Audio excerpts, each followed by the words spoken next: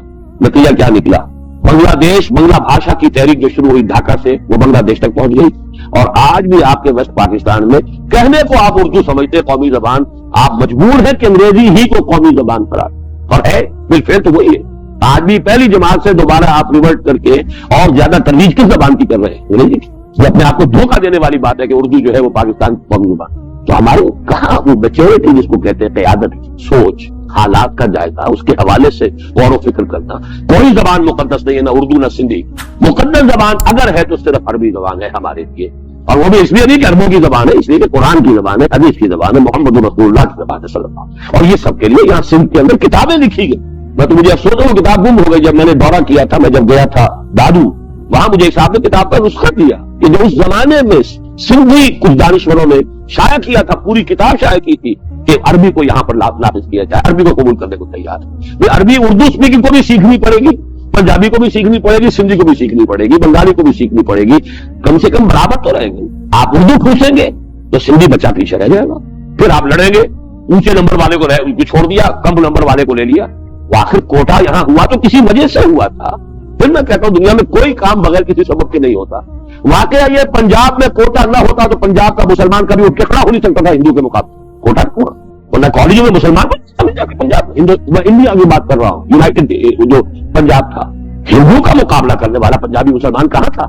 تو 200 کوٹے تھے وہاں پر، مسلمانوں کی اپنی سیٹیں مقرر ہوتی تھی، تب انجینئرنگ کالج میں، میڈیکل کالج میں مسلمان بھی پہنچتا تھا، ورنہ اگر ہوتا اوپن کمپٹیشن ہندو آنے دیتا تھا مسلمان کو۔ اسی طرح وہاں طے کروایا تھا سر چھوٹو رام نے، وہ اربن اور وہ جو دیہاتی کی تقسیم ہے کہ کوئی شہری جو ہے دیہاتی زمین نہیں خرید سکتا، قومیتیں جو ہے تقسیم کر دی گئی تھی، یہ زراعت پیشہ اقوام ہے، یہ غیر زراعت پیشہ اقوام ہے، غیر زراعت پیشہ کوئی، ورنہ ہندو مہاجن کسی مسلمان کے پاس یا کسی اور ہندو جاٹ کے پاس زمین رہ رہتا۔ یہ تحفظات دنیا میں کرنے پڑتے ہیں کہ کوئی طبقات بیکورڈ ہیں، ان کو کچھ نہ کچھ جو ہے وہ آپ ان کو رعایت دیجیے تاکہ ایک ہوموجینس سا نظام بن جائے، پوری قوم جو ہے کسی ایک سطح پر آ جائے، ورنہ جو کسی وجہ سے ہینڈی کیپ ہے وہ ہمیشہ کے لیے ہینڈی کیپ رہ جائے، اور جو کسی وجہ سے آگے نکل گیا ان کی ہمیشہ کی ڈومینیشن ہو جائے گی، تو حقائق ہے۔ لیکن اگر ہوتی عربی زبان تو جھگڑا ہی نہیں، وہ سندھی کو بھی سیکھنی ہے اور اردو اسپیکنگ والے کو بھی سیکھنی ہوگی، پنجابی کو بھی سیکھنی ہوگی، اور کسی کو اس میں کوئی ہو نہیں سکتی، وہ ہماری قرآن کی زبان ہے، وہ ہماری حدیث کی زبان ہے، اللہ رسول کی زبان ہے، اس میں کسی دیکھ لیجیے کہ کیا ہوا۔ یہ ہے چوتھا بلنڈر جو ہم نے کیا ہے نیشنل لینگویج کا۔ پانچواں، اس سب کے اوپر جلتی پر تیل، ماشاء اللہ۔ ماشاء اللہ کا مطلب کیا ہوا؟ فوج تھی مغربی پاکستان کی، بلکہ وہ تو پھر جو مشرقی پاکستانی کے نزدیک ہر مغربی پاکستانی شارا پنجابی تھا، وہ سب پنجابی تھا۔ وہ نفرت جب آتی ہے، ابھی حال ہی میں ہمارے جو میجر جنرل ریٹائرڈ محمد حسین انصاری صاحب نے جو واقعہ سنا، میں جلس گیا ہوں، یعنی یہ کہ چونکہ ان کی تھے وہ چشمدید واقعہ، امین جوٹ ملز میں، چراگانگ میں جس طریقے سے چھوٹے چھوٹے بچوں کی لاشیں جس طریقے سے وہاں پہ پڑی نظر آئی، اور بہت بڑا کمیونٹی ہال تھا، اس کے چاروں طرف جو ہے کوئی ایسا تھا کہ وہاں بارشیں چونکہ زیادہ ہوتی ہے تو بڑی گہری ایک نالی کھلی، ساری کی ساری خون سے بھری، دہشت بڑی، وہی لوگ تھے جو کہ ساتھ ساتھ رہ رہے تھے، دیوار بیچ کے ان کے آپس میں اٹھنا بیٹھنا ہنسنا، لیکن جب یہ بخار قومیت کا چڑھتا ہے تو انسان درندہ بھیڑیے سے بڑھ کر، لیکن اس کے اسباب تو آپ نے پیدا کیے نا، خود ملک بنایا اسلام کے نام پر، اسلام کو پیچھے ڈالا، مغربی جمہوریت کو آگے کیا، وہ سارا جوش جذبہ وہ ٹھنڈا، مغربی جمہوریت کے تحت آپ کا کوئی دستور بن نہیں سکتا، ویکوم رہا۔ اب وہ ویکوم کی وجہ سے جو فساد ہوا، ماشاء اللہ کا مطلب مغربی پاکستان حکومت کر رہا مشرقی پاکستان پر، مغربی پاکستان کیا، پنجاب بھی کہنا غلط ہے۔ میں تو ایک مرتبہ ملتان تھا، بلکہ جانا تھا مجھے بھاولپور، اسلامک یونیورسٹی میں میری کوئی تقریب تھی بھاولپور میں جو ہے جامعہ اسلامیہ، اور اس کے ساتھ ٹیلی ویژن کیونکہ کوئی کسی وزیر کا بھی تھا پروگرام، تو ٹیلی ویژن کا عملہ ملتان سے جا رہا تھا ساتھ، تو انہی کی گاڑی میں میں جا رہا تھا، وہاں گفتگو ہوئی۔ صاحب یہ کہنا بھی غلط ہے کہ فوج پنجاب کی، فوج صرف اپر پنجاب کی، یہ سرائکی کا علاقہ جو مطالبہ کر رہے ہیں کہ ہمارا ایک صوبہ علیحدہ ہونا چاہیے، اس نیئرلی ہاف آف پنجاب، کبھی نقشہ دیکھیے پنجاب کا، اور اس کی کوئی ریپرزنٹیشن فوج میں نہیں، فوج صرف گجرات سے اوپر چلے گی، گجرات، جیلم، چکوال، راولپنڈی، سرگودا، میاں والی، اور فرنٹیئر کے بھی صرف 2-3 ضلع ہیں درمیان کے، مردان اور پشاور اور کوہاٹ۔ آپ کو ڈی آئی خان کا آدمی نہیں ملے گا، آپ کو بنو کا آدمی نہیں ملے گا، آپ کو اوپر جو ہے سوات وغیرہ بھی کے آدمی نہیں ملے۔ یہ اصل میں علاقہ پتہ ہے کون سا تھا؟ یہ علاقہ وہ تھا جس پر سکھوں کی حکومت رہی تھی، سکھا شاہی سے ظلم سے جو لوگ ستائے ہوئے تھے، انگریز جب آیا انہوں نے انگریز کو ویلکم کہا، اور انگریز کی ان کے دلوں میں محبت پیدا ہوئی کہ انہوں نے ہمیں سکھا شاہی سے نجات دلا دی۔ یہ میں تفصیلی تجزیہ اپنا مسئلہ سندھ میں لکھ چکا ہوں کہ کیا فرق ہے سندھی اور پنجابی مسلمان میں۔ ایک مرتبہ جو ہے میاں طفیل محمد صاحب نے بڑا بچگانہ سا اسٹیٹمنٹ دے دیا تھا، جس میں بہت تلخ طنز تھا سندھیوں پر، یہ نان مارشل ریس ہے، یہ فوج میں داخل نہیں ہوئے۔ اس کا جواب دیا تھا جو بہت بڑے دانشور ہیں سندھ کے شاہ صاحب، یہ غلام اسوا شاہ کا بڑا پیارا جملہ تھا، we have never been mercenaries, گالی دی پنجابیوں کو، تم ٹکے کے سپاہی رہے ہو، تم نے انگریز کی فوج کے اندر بھرتی ہو کر تم نے کعبے پر گولیاں چلائی، تم نے ترکوں کو تہس نہس کیا، تم نے جنرل ایلنبی کو قبضہ لے کر دیا بغداد کا، we have never been mercenaries. بات ٹھیک ہے، حقائق تو نہیں، لیکن سبب کیا؟ پنجابی کیا اسی وجہ سے کہ پنجابی کے اندر غداری تھی؟ نہیں، سبب یہ تھا کہ حالات یہ تھے کہ پنجابی کے سر پر رہا مسلط سکھ، انگریز نے آ کر گویا کہ پنجابی کو سکھ سے نجات دلائی، سندھ میں انگریز نے مسلمان سے حکومت چھینی، تو کیا دونوں کا ایک طرز عمل ہو سکتا؟ دلی کا قبضہ پنجابی فوج لے کر نہ دیتی تو 1857 میں کا خاتمہ تھا انگریز کا ہندوستان سے، دلی کا قبضہ لے کر دیا ہے پنجابی فوج نے انگریز 1857، تو اصل سبب اس کا بھی سبب تھا۔ آخر کوئی نہ کوئی رد عمل ہوتا ہے حالات کا، واقعات کا۔ سکھوں کی حکومت کے مقابلے میں انگریز کی حکومت ایسا ہے جیسے جہنم میں سے نکال کے آدمی جنت میں آ جائے، رول آف لا ہے، تصور ہے، کوئی آپ کو زبردستی پڑھ کے تو نہیں لے جائے گا، کوئی قانون ہوگا، کوئی مقدمہ چلے گا، جو بات بھی ہوگی کسی اصول سے ہوگی۔ وہ سکھا شاہی کا تو مطلب ہی ہے کہ کوئی قانون نہیں، کوئی ضابطہ نہیں، جو خالصہ کے دل میں آ گئی بس وہی قانون ہے، تو اس وجہ سے ایک ذریعت بنی ہے، رد عمل ہوتا ہے ایک چیز کا۔ بہرحال یہ جو مارشل لا ہے اس کے تسلسل میں آخری دلیل، بہرحال وہ ایجنٹ تھے، ہندوستان کے ایجنٹ تھے، ہر ہندو ہندوستان کا ایجنٹ ہے، سیدھی سیدھی بات ہے۔ ان کی بھارت ماتا کے ٹکڑے ہم نے کرا کے پاکستان بنایا، وہ تو کبھی یہ تسلیم نہیں کر سکتے، وہ تو ان کے دانشور آ کے بھی کہہ جاتے ہیں یہاں ہم نے پاکستان کو تسلیم کیا، دو قومی نظریے کو تسلیم نہیں کیا، اس کی کیا مانی ہے؟ اور کیا آپ نے ان کے آ کر آپ کے لاہور میں کہہ کے جاتے ہیں ان کے دانشور، ان کے صحافی، ہم نے پاکستان کو تسلیم کیا، دو قومی نظریے کو تسلیم نہیں کی، کیا مطلب ہے؟ دو قومی نظریے سے پاکستان وجود میں آیا، وہ نہیں تسلیم کی۔ آخری اب صورتحال کیا تھی؟ اگر ہمارے ہاں کوئی میچور کوئی ہوتی قیادت، وہ مسئلہ ہے جو اب کا مسئلہ ہے سب سے زیادہ نمایاں، سارے وہ فیکٹر جو میں نے گنوائے یہاں بھی موجود، لیکن آخری جس چیز کو شمار کر رہا ہوں، اگر ہمارے ہاں کوئی میچور پولیٹیکل لیڈرشپ ہوتی تو نظر آ گیا تھا بہت جلد کہ مشرقی مغربی پاکستان ساتھ نہیں چل سکتا کسی خوش اسلوبی سے، sitting on the table negotiate کی۔ یہ آخری درجے میں نے 1969 میں مقالہ لکھا تھا یہ نصاب میں کہ دنیا کی کوئی طاقت مشرقی پاکستانیوں کو مجبور نہیں کر سکتی کہ مغربی پاکستان کے ساتھ رہے، یہ ان کے اوپر آپشن چھوڑ دینا چاہیے، ریفرینڈم کروائیے۔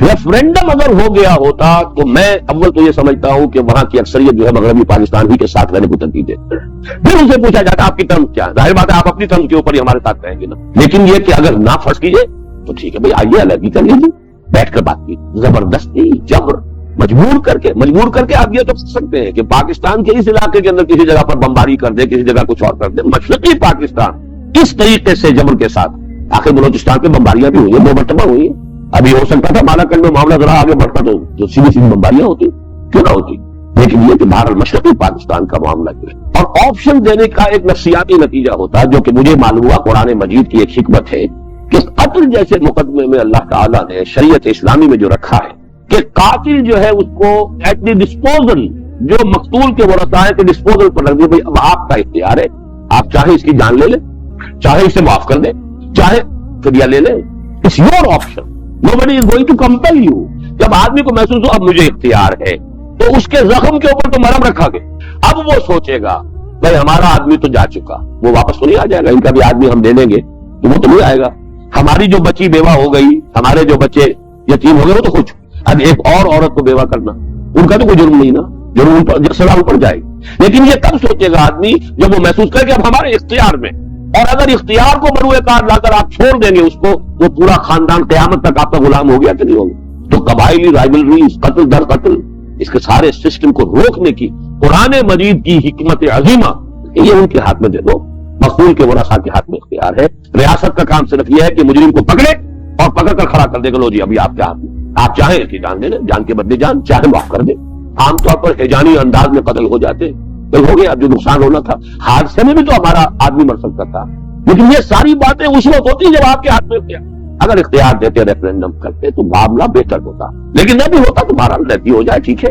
سب سے مقدس رشتہ انسانی رشتوں میں میاں اور بیوی کا ہے، اس میں بھی سیپریشن ہے، طلاق ہے، اور قرآن مجید کی سورہ نساء کے ایک مقام پر تو پرسویشن ہے اس کی، وہی یتفرقا یغنی علیحدہ ہو جائے تو کوئی بات نہیں، اللہ تعالیٰ دونوں ہی کے لیے وسعت پیدا کر دے۔ خامخواہ زبردستی جوڑے رکھنا، باندھے رکھنا، گھر کو جہنم بنائے رکھنا، مزاج کی موافقت نہیں ہو رہی ہے تو کوئی بات نہیں کرے، حتی الامکان کوشش کرو نباہ ہو جائے، نہیں ہوتا ہے نباہ تو پھر یہ زبردستی کا جو بندھن باندھے رکھنا ہے اس سے بہتر ہے فارغ کرو، کیا پتا اسے بھی اللہ تعالیٰ اس کی مزاج کے موافقت کی مناسبت سے کچھ اور عطا کر دے، تمہیں بھی اللہ تعالیٰ تمہارے مزاج کی موافقت کے مطابق بہتر کوئی رشتہ دے۔ اس حوالے سے اب میں صرف چند کاش جو ہے، اگر چاہیے کہ وہ کاش اگرچہ کہنے نہیں چاہیے، لیکن یہ کہ وہ کاش کے درجے میں کہتا ہوں، کاش کہ اس وقت ایوب خان دیگال والا طرز عمل اختیار تھا۔ یاد ہوگا آپ کو کہ یہ تین اشخاص اس وقت دنیا میں بڑے نمایاں ہو گئے تھے، فوجی لیڈرز تھے، تینوں کے تینوں بڑے قداور، ایوب خان بھی اور جنرل ناصر، کرنل ناصر بھی، اور پھر ادھر وہ دیگال۔ لیکن دیگال کی دیکھیے حکمت عملی، اسے اپنے بہترین دوستوں کو جیل میں ڈالنا پڑا ہے، لیکن اس نے الجزائر کو آپشن دے دیا کہ بھائی آپ رہنا چاہتے رہے، نہیں رہنا چاہتے زبردستی ورنہ لڑتے رہیے۔ الجزائری بھی مر رہے تھے اور فرانسیسی بھی مر رہے تھے، اور مرنے کے علاوہ یہ کہ سارے ریسورسز قوم کے جو ہے کھپ رہے ہیں اس پر، تو بائی to carry this dead load, اس ڈیڈ لوڈ کو اٹھا کے پھینکو تاکہ اپنی جگہ پر فرانس تو ترقی کر سکے۔ یاد ہوا ریفرینڈم، چھوٹی سی جی، کاش، اب کاش ہی کہہ سکتا ہوں، کاش اس ملک میں مغربی جمہوریت کے پرستار، اب یہ میں کہہ رہا ہوں، اس میں بڑے بڑے علماء کے نام بھی آتے ہیں اور بڑی بڑی مذہبی شخصیتوں کے نام بھی آتے ہیں، سب کے سب اس مغربی جمہوریت کے دل دادا، کیا امامان سیاست، کیا کلیسا کے شیوخ، سب کو دیوانہ بنا سکتی ہے میری ایک ہوں، وہ ہوں جو ہے ابلیس کی مغربی جمہوریت۔ تو نے کیا دیکھا نہیں، مغرب کا جمہوری لباس، چہرہ روشن اندرون چنگیز سے تاریخ تک، ہم نے خود پہنایا ہے شاہی کو جمہوری لباس، جب ذرا آدم ہوا ہے خوش ناف خود تک۔ اس کے دلدادگان تھے وہ جنہوں نے جمع ہو کر ایوب کو مجبور کیا کہ اگر ترا سازش کیس واپس لو، اور ہیرو بنا کر اس کو مجیب الرحمان کو جو ہے لاہور بلایا ہے اس کانفرنس کے اندر، آل پارٹیز کانفرنس کے، ورنہ کیس ثابت تھا، حقیقت تھی، اس کو سزا ملنی چاہیے تھی۔ کاش کہ یہ ہمارے ہاں دولتانہ صاحب بھی تھے، ان میں نمایاں اور بھی تھے، اب میں نام نہیں لیتا، جو فوت ہو گئے، سب کے سب مصیب تھے، ہم شریک نہیں ہوں گے اس میں، راؤنڈ ٹیبل کانفرنس جو ہوئی تھی، جب تک کہ مجیب کو نہیں لائے۔ تیسرا کاش یہ ہے کہ کاش کہ جب سارے حالات خراب ہو گئے تھے، آربیٹریریلی جنرل یحییٰ نے مغربی پاکستان کے 1 یونٹ کو ختم نہ کیا، ورنہ مشرقی پاکستان کے معاملے میں مجیب الرحمان کے 6 پوائنٹس پر بھی بات کر لی جاتی تو کوئی حرج نہیں تھا، کانفیڈریشن تو بن گئی تھی نا۔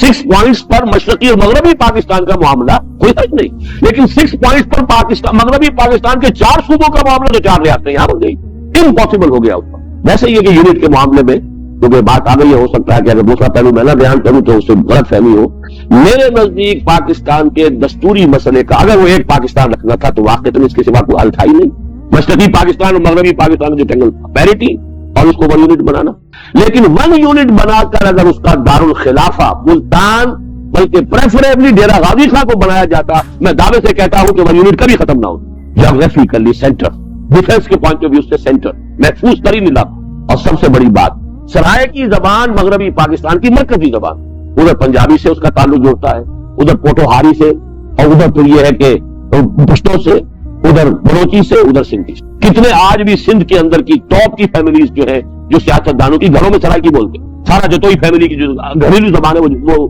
سرائے کی، لیکن یہ ہے اصل میں ہمارے ہاں کا ویسٹڈ انٹرسٹ۔ پنجاب وہ بھی وہ اصل پنجاب، سینٹرل پنجاب، اور اس کے وہ جو سرمایہ دار، خاص طور پر کہ جو گورنمنٹ کانٹریکٹر کسی زمانے میں ہوتے تھے، کروڑ پتی، یہ ان لوگوں کی شرارتیں اور ان کی بے ایمانیاں ہیں کہ جنہوں نے یہ 1 یونٹ بنوایا، اور پھر یہ کہ وہاں پر اس کا مرکز لاہور میں رکھا، کسی اصول سے ٹھیک نہیں۔ ہندوستان نے پروونشل کیپٹل نہیں بنایا امرتسر کو، ایک اینٹ نہیں رکھی۔ میں 33 برس کے بعد میں نے دیکھا امرتسر، سن 47 میں نے دیکھا تھا، 12 جولائی 1947 کو اپنا میٹرک کا رزلٹ لاہور میں سن کر گیا ہوں حصار واپس، اور امرتسر ہو کر گیا ہوں، ہمارے کچھ عزیز وہاں رہتے تھے، تو میں تو سن 47 کا آئی وٹنس ہوں امرتسر کا، اور پھر 1/3 آف اے سینچری کے بعد 1980 میں گیا ہوں، مجال نہیں پورے امرتسر میں کوئی ایک اینٹ نہیں دیکھی ہو میں نے، اس لیے کہ سرحد کے اتنے قریب کوئی عقل کی بات ہوتی ہے۔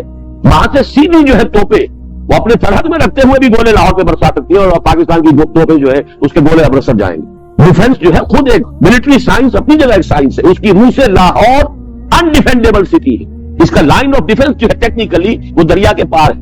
First line of defence is river Ravi, Ravi کے پرے جو لاہور ہے اس کا کوئی ڈیفنس ہی نہیں ہے۔ وہ تو BRB کینال بن گئی تھی ایک وقت کی ضرورت کے تحت 1965 میں، وہ رکاوٹ بن گئی کچھ، کوئی ہے نہیں، آبسٹرکشن ہی نہیں۔ لیکن وہاں پر واپڈا ہاؤس بن رہا ہے، وہاں پر جو ہے وہ نئی نئی کالونیز بنی ہے، جو ڈھیلوں کی زمین تھی وہ سونے کے بھاؤ جو بکی ہے، تو فائدہ کس کو پہنچا؟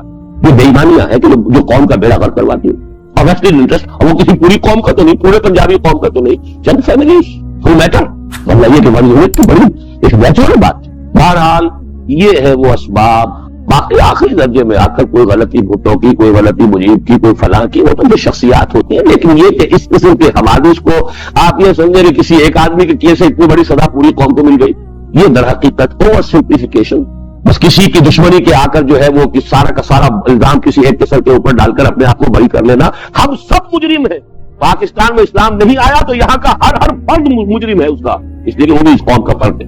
اس کی اجتماعی پالیسی کے اندر انہوں نے بھی تو اپنی ساری توجہ جو ہے اپنی دنیا بنانے میں لگائی ہے، اپنی بلڈنگیں بنائی ہیں، اپنے محل تعمیر کیے ہیں، اپنے کارخانے بنائے ہیں۔ پاکستان میں اسلام لانے کے لیے کتنی محنت کی ہے اور کتنا اثار کیا ہے، کتنی قربانیاں دی ہیں، اپنی معاشرت اپنی معیشت میں اسلام کی پابندی کتنی کی ہے، یہ دیکھ لیں، ہر شخص دیکھ لیں، اپنے غریبان میں جھانک لیں۔ یہی مسئلہ اب ہے، اور بدترین کسی سزا کا معاملہ جو ہے اس کے لیے ڈرامہ کے لیے جس کو اسٹیج تیار کیا جاتا ہے کیا جا چکا ہے، اور ود ہے اب تیار۔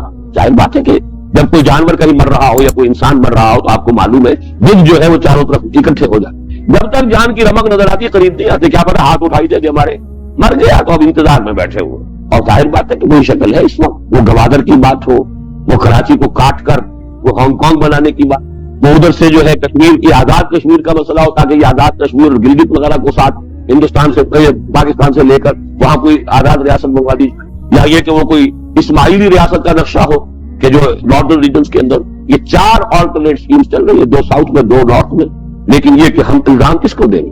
فضا تو ہم نے تیار کی ہوئی ہے نا، جس کے لیے کہ لوگوں کو ریشہ دبانے کا موقع ملے۔ اندر اگر ایسی فضا نہ ہو تو دشمن تو آ کر وہ فضا پیدا نہیں کر سکتا۔ ہاں فضا پیدا ہوئی بھی فضا سے فائدہ اٹھا سکتا، اس کو استعمال کر سکتا ہے، اس کے لیے جو ہے زمین تیار ہوتی۔ اب اس کا حل کیا ہے؟ نمبر 1 علاج اس کا وہی آب نشاط انگیز ہے ساتھی۔ پہلی بات تو یہ ہے کہ توبہ اللہ کی جناب میں اجتماعی سطح پر، جس کے لیے پہلے انفرادی توبہ کرنی ہوگی۔ توبہ کی رٹ نہیں، واقعتاً ہر فرد اپنی جگہ طے کرے مجھے مسلمان جینا ہے، مسلمان مرنا، اپنی معاشرت کو دیکھے، اپنی معیشت کو دیکھے، پاک کرے اس، پھر یہ لوگ مل جل کر جمع ہو اور اس ملک کے اندر ایک اسلامی انقلاب برپا کرے۔ کہنے میں تو ایک جملہ ہے کافی ہے، اگر اس ملک میں دستوری سطح پر طے کر دیا جائے، جیسے قرارداد مقاصد اس کا دستور کا حصہ ہے، لیکن اس کے ساتھ ابھی چاہیے وہ جو بات کہی تھی نواز شریف صاحب نے بھی کہ اب دستوری اس کے لیے ترمیم بھی آ رہی ہے، بس مفاد شریعت ایکٹ تو یہ لے لو، اگر اس میں بھی سود کو برقرار رکھا، لیکن یہ کہ اس کے لیے اصل ترمیم جو دستور میں آ رہی ہے وہ نہیں آئی آج تک۔ دستور کی وہ ترمیم کی یہاں کتاب و سنت ہر شے پر بالا تر ہے، فیصلہ کرے گی عدالت، but you set the ball rolling, بات طے ہو جائے اب عدالتوں کے اندر معاملہ جائے گا، کیا چیز غیر اسلامی ہے نہیں ہے۔